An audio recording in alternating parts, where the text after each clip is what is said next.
गिबियावनो बिफा इसोरखौ हामबाय होनो जोंनि बे सुपारनेचारेल इउट्युब चेनेलनि जुगिदै नोंथांमोन साफ्रोमखौबो बरायबाय।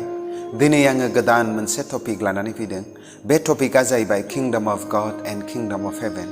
गोबां समाव जोङो सानो किंडम अफ गड आरो किंडम अफ हेभेना एखे होननानै, नाथाय किंडम अफ गडआ जाहैबाय इसोरनि रायजो आरो किंडम अफ हेभेना जाहैबाय सोरगो रायजो।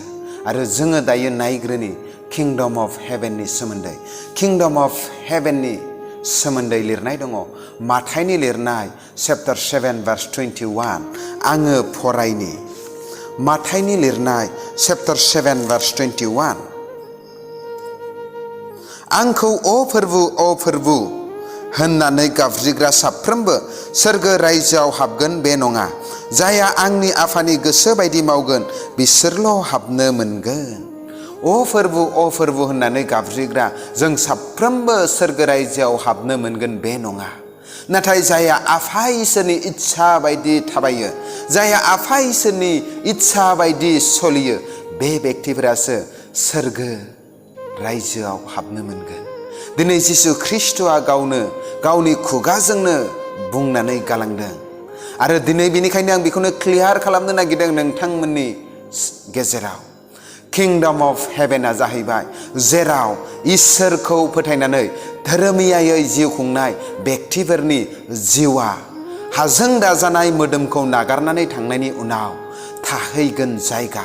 बेखौनो किंडम अफ हेभेन होननानै बुङो। बेखौनो सोरगो रायजो होननानै बुङो। सोरगो रायजोनि सोमोन्दै जोङो जुदि नायोब्ला जोङो बाइबेलाव जोङो रोखायै नुनो मोनो।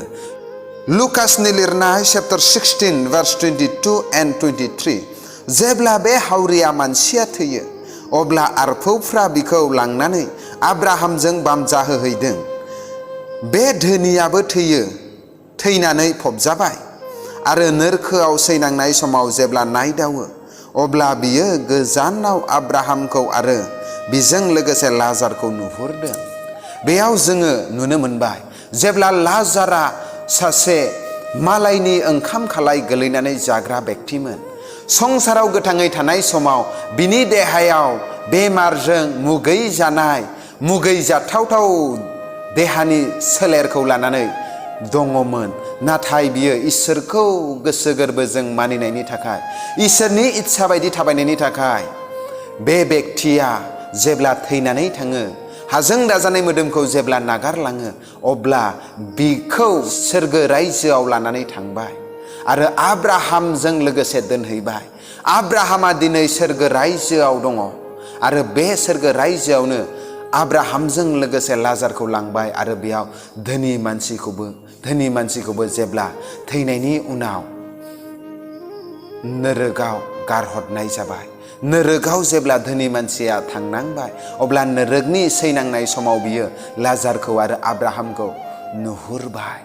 दिनै आं बेखौनो बुंनो नागिरदों, सोरगो रायजोआ जाहैबाय जों इसोरखौ फोथायग्रा मानसिफोरनि थाग्रा थावनि, जेराव धोरोमियाफोरा जिसुखौ इसोर होननानै फोथायनानै बिफा इसोरनि इच्छा बायदि थाबायग्रा मानसिफोरा थाहैगोन जायगा। बेखौनो बुङो सोरगो रायजो। नाथाय दायो आङो बुंनो नागिरदों इसोरनि रायजो। इसोरनि रायजोआ जाहैबाय एटमस्फियार। जिसुखौ इसोर होननानै फोथायखांनायनि उनाव, जोङो जिउआव गोदानै सारि जाखांनायनि उनाव जों जाहैबाय इसोरनि रायजोआव जोङो दङ। जिसु ख्रिस्ट'आ गावनो बुंदों, नोंसोरो संसारनिमोनब्ला संसारा नोंसोरखौ अनगौमोन, नाथाय नोंसोरो संसारनि नंलिया, बेनिखायनो संसारा नोंसोरखौ दा मुगैयो। दा जोङो संसाराव दङब्लाबो नाथाय जोङो संसारनि नंलिया। जों जाहैबाय सोरगो रायजोनिसो आरो जों जाहैबाय दा इसोरनि रायजोआव जोङो दङ। आरो बे इसोरनि रायजोआ जाहैबाय जों दा गोथाङै थानाय समावनो जों बेखौ मोननो हायो। बेनिखायनो जिसु ख्रिस्ट'आ गावनो खुद बुंदों, निक'डेमआ जेब्ला सोंफैदों, फोरबु बेफोरलाय माबोरै जानो हागौ? नाथाय बे समाव निक'डेमखौ जिसु ख्रिस्ट'आ बुंदों। आङो फरायनि जहननि लिरनाय चैप्टार 3 verse 3 खौ आङो फरायनि। जिसुआ बुंफिनबाय, नंथारगौयै आङो नोंखौ होनो, गोदानै सारि जायागौ मानि रावबो इसोरनि रायजोखौ नुनाय नङा। गोदानै जुदि जोङो जिउआव सारि जायाब्ला इसोरनि रायजोखौ जोङो माब्लाबाबो नुनो मोनथारनाय नङा। जोङो जिउआव गोदानै सारि जानांगौ आरो जिउआव जोङो गोदानै सारि जायागौ मानि इसोरनि रायजोखौ जोङो नुनो मोननाय नङा। इसोरनि रायजोखौ जोङो गोथाङै थानाय समावनो जोङो नुनो मोनगोन। मानो होनोब्ला जिसु ख्रिस्ट'आ गावनो खुद बुंदों, लुकनि लिरनाय चैप्टार 17 verse 20 and 21, इसोरनि रायजोआ माब्ला सौफैगोन होननानै खायसे फारिसाइफ्रा जेब्ला सोङो, अब्ला बियो बुंफिनदों, इसोरनि रायजोआ नुजासे फैनाय नङा। रावबो होननाय नङा, नै इसोरनि रायजोआ बियाव एबा बैयाव, मानोना इसोरनि रायजोआ नोंसोरनियावनो दङ। इसोरनि रायजोआ जोंनि गेजेरावनो दङ। सासे मानसिया जेब्ला जिउआव गोदानै सारि जायो अब्ला बे इसोरनि रायजोखौ नुनो मोनो। आरो इसोरनि रायजोआ जाहैबाय, बे जाहैबाय एटमस्फियार।